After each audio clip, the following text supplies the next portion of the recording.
दोस्तों, मार्स पर एक बहुत बड़े समुद्र को फाइंड कर लिया गया है। क्या ये पानी पीने वाला है और क्या इसमें लाइफ मौजूद है? मार्स पर पहले भी पानी को फाइंड किया गया है। आखिर ये पानी उस पानी से डिफरेंट कैसे है? ये अमेजिंग इन्फॉर्मेशन आप जानोगे आज की इस वीडियो में, तो पूरी वीडियो वॉच कीजिएगा। और आप देख रहे हैं स्पेस वर्ल्ड। अगर जमीन से मार्स पर 1 किलो सामान को भेजा जाए तो इस पर $2 लाख लगते हैं, जो पाकिस्तानी 5.5 करोड़ बनते हैं। जिससे पता चलता है कि मार्स पर सामान को लेकर जाना कितना ज्यादा मुश्किल और महंगा काम है, क्योंकि जैसे जैसे आप वजन बढ़ाते जाएंगे आपकी कॉस्ट बढ़ती जाएगी, जिससे मार्स पर सामान लेकर जाना बहुत ज्यादा मुश्किल हो जाता है। स्पेस एक्स इस कॉस्ट को कम करने की कोशिश कर रही है। इलॉन मस्क की कंपनी ने एक स्टेटमेंट दी है जिसमें उस कंपनी ने कहा कि वो मार्स पर 1 किलो सामान को भेजने की कॉस्ट को $130 तक लाने की सोच रहे हैं। ये कॉस्ट कब तक कम होगी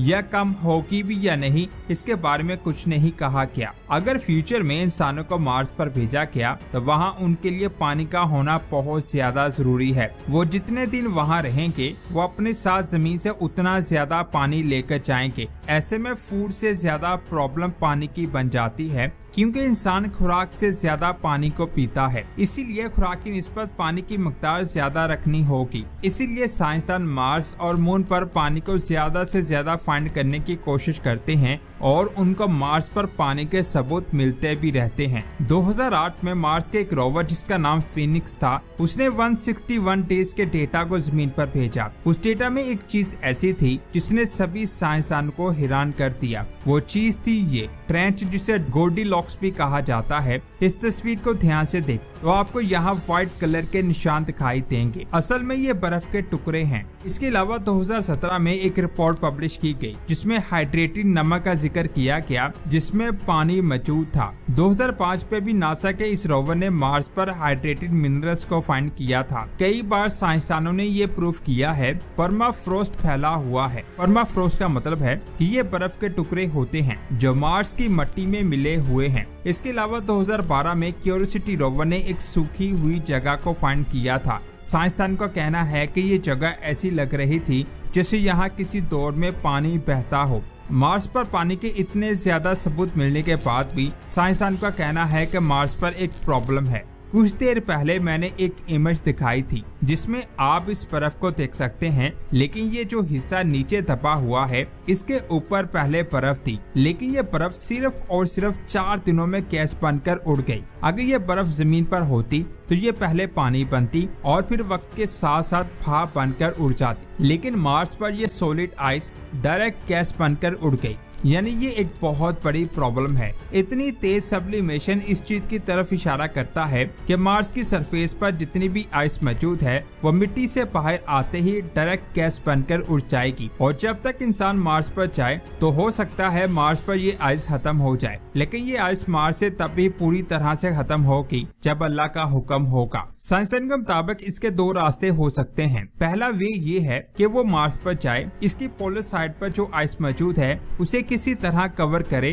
ताकि वो आइस एटमॉस्फेयर के इफेक्ट से बच जाए। लेकिन यहाँ 1 किलोमीटर सामान को लेकर जाना मार्स पर बहुत ज्यादा मुश्किल है, तो वही मार्स पर इतनी बड़ी शील्ड बनाना नामुमकिन है, वो भी वहाँ यहाँ कोई फैसिलिटी मौजूद नहीं है। यहाँ पर कुछ देर के लिए जिंदा रहना ही बहुत ज्यादा मुश्किल है, वो भी वहाँ यहाँ कोई फैसिलिटी मौजूद नहीं है। और जिस माहौल में कुछ देर के लिए जिंदा रहना भी बहुत ज्यादा मुश्किल है। सेकंड वे ये है कि मार्स की जमीन के नीचे पानी लिक्विड फॉर्म में मिल जाए, जिसके बहुत ज्यादा कम चांसेस हैं, क्योंकि आज से कई साल पहले नासा ने 2 ऑर्बिटर से मार्स की जमीन के अंदरूनी हिस्से की मैपिंग की थी और इन दोनों ने 300 मीटर की गहराई तक मार्स को स्टडी किया था, लेकिन उन दोनों ऑर्बिटर्स को पानी नहीं मिल सका। लेकिन फिर नासा के इनसाइट लैंडर ने सबके होश उड़ा दिए। इसने 2018 से लेकर 2022 तक मार्स की जमीन का बहुत सारा डेटा इकट्ठा किया था और जब इस डेटा को साइंसदानों ने स्टडी किया तो उनके होश उड़ गए,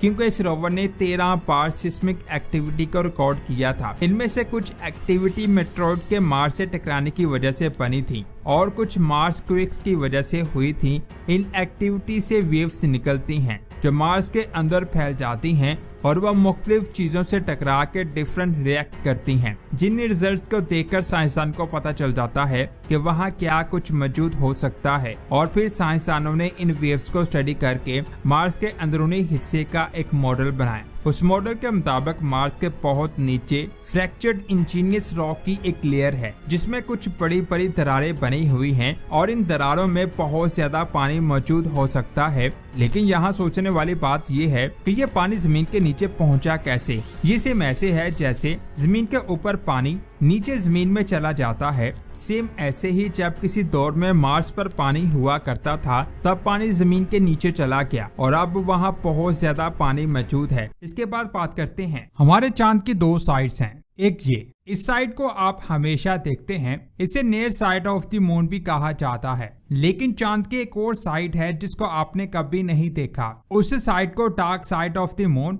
या far side of the moon कहा जाता है। ये चांद की पीछे वाली साइड है। इस साइड की पहली तस्वीर को सबसे पहले सोवियत यूनियन के स्पेसक्राफ्ट ने खींचा था। उसके बाद नासा ने इस साइड की तस्वीरें खींचकर जमीन पर भेजी। जब इन तस्वीरों को दुनिया ने देखा तो सबके होश उड़ गए, क्योंकि इसमें बिल्डिंग जैसे स्ट्रक्चर्स, पहाड़ और इम्पैक्ट क्रेटर्स को देखा गया, जिससे दुनिया का ध्यान चांद की दूसरी साइड की तरफ गया और साइंसदान सोचने लगे कि शायद वहाँ कुछ न कुछ तो अजीब है। इसीलिए उस साइड के बारे में जानने के लिए चाइना ने 2019 में चांद की दूसरी साइड पर अपना एक रोवर भेजा जिसका नाम है U-22 रोवर। इस रोवर ने चांद के उस हिस्से पर एक अजीब से ऑब्जेक्ट की तस्वीर खींची जिसको आप स्क्रीन पर देख सकते हैं। इस चीज को कभी भी पहले चांद पर नहीं देखा गया था। जैसे ही चाइना ने इस तस्वीर को इंटरनेट पर पब्लिश किया तो इस तस्वीर को देखकर पूरी दुनिया के होश उड़ गए, जिसके बाद कुछ लोग इसे हिडन एलियन बेस कहने लगे। आखिर वो चीज क्या थी? 24 जुलाई 1969 को नासा के दो साइंसदान चांद की मिट्टी को कलेक्ट करके जमीन पर लेकर आए थे ताकि ये पता चल सके कि चांद की फॉर्मेशन कैसे हुई। जब इस मिट्टी को स्टडी किया गया तो पता चला कि चांद की मिट्टी और पत्थर जमीन के हैं। लेकिन सोचने वाली बात यह है कि जमीन की मिट्टी और पत्थर जमीन से 3,85,000 किलोमीटर दूर चांद पर कैसे पहुंचे। जिसके बाद साइंसदानों ने एक थ्योरी थी जिसके मुताबिक चांद जमीन का हिस्सा है, यानी चांद की फॉर्मेशन जमीन से हुई है। साइंसदान के मुताबिक 4.5 अरब साल पहले सियारा जमीन से टकराया, जिसके बाद जमीन के कई टुकड़े दूर स्पेस में जाकर फैल गए और फिर ये टुकड़े जमीन की ग्रेविटी की वजह से आपस में जुड़ने लगे। जुड़ते जुड़ते इनकी शेप गोल हो गई और फिर ये ऑब्जेक्ट जमीन के गिर्द ऑर्बिट करने लगा, जिसे आज हम चांद कहते हैं। साइंसदान के मुताबिक इसी वजह से चांद की मिट्टी में भी जमीन की मिट्टी मौजूद है। ये चांद के सामने वाली साइड है। इसकी सरफेस बिल्कुल प्लेन है, यहाँ कोई भी क्रेटर आपको दिखाई नहीं देगा। लेकिन ये चांद की डार्क साइड है, यहाँ आपको बहुत ज्यादा क्रेटर दिखाई देंगे। इन्हीं में से एक क्रेटर ऐसा है जिसने साइंसदान का ध्यान अपनी तरफ खींचा। ये इस साइड का सबसे बड़ा क्रेटर है जिसका नाम एटकिन बेसन क्रेटर है, जिसका साइज 2500 किलोमीटर तक फैला हुआ है। साइंसदान के मुताबिक एक 13 किलोमीटर का बहुत बड़ा एस्टेरॉयड चांद से टकराया था, जिसकी वजह से ये क्रेटर बना। ये एस्टेरॉयड चांद की कोर तक पहुंच गया था, जिससे चांद के अंदर का लावा बाहर सतह पर फैल गया, जो आज भी इस क्रेटर के अंदर जमा हुआ है। इस क्रेटर को स्टडी करने से न सिर्फ साइंसदान इसकी सतह बल्कि इसके अंदरूनी हिस्से को भी स्टडी कर सकते हैं। इसीलिए चाइना ने इस क्रेटर के अंदर मौजूद एक और क्रेटर पर 2019 में अपने U-22 रोवर को लैंड करवाया। ये क्रेटर बिल्कुल प्लेन था और ये 180 किलोमीटर तक फैला हुआ था। चाइना के रोवर का मकसद इस क्रेटर की मिट्टी को अच्छी तरह स्टडी करना था ताकि चांद के बारे में ज्यादा से ज्यादा इंफॉर्मेशन हासिल की जा सके। लेकिन एक दिन उसने एटकिन बेसन में अजीब चीज को नोटिस किया। रोवर ने उस चीज की तस्वीर खींचकर जमीन पर भेजी तो उन तस्वीरों को देखकर साइंसदान हैरान हो गए, क्योंकि इस तस्वीर में एक अजीब सा स्ट्रक्चर दिखाई दे रहा था। ये ऑब्जेक्ट एक बंकर की तरह दिखाई दे रहा था। आखिर ये चीज है क्या? इसके बारे में जानने से पहले U-22 रोवर के कैमरों की बात करते हैं। इसमें कैमरे रोवर के ऊपर लगाए गए हैं, जिसकी वजह से रोवर पास मौजूद चीजों की तस्वीरों को अच्छी क्वालिटी में खींचता है, लेकिन दूर की तस्वीरों को ब्लरी इफेक्ट में कैप्चर करता है। इसलिए साइंसदान का कहना है कि चांद की तस्वीर में दिखाई दे रहा ये ऑब्जेक्ट को एलियन बेस नहीं है, बल्कि ये एक पत्थर है जिस पर एक खास एंगल पर लाइट रिफ्लेक्ट होकर रोवर के कैमरों में ऐसे जा रही है कि उसकी इमेज एक स्क्वायर ऑब्जेक्ट की तरह लग रही है। आपका इस इमेज के बारे में क्या कहना है? नीचे कमेंट्स करके जरूर बताएं। तो दोस्तों, ये थी थी आज की शानदार वीडियो। आपको ये वीडियो कैसी लगी नीचे कमेंट्स करके जरूर बताएं। इस वीडियो को लाइक और शेयर लाजमी करें। मिलते हैं एक और शानदार वीडियो में। अपना बहुत सारा ख्याल रखें।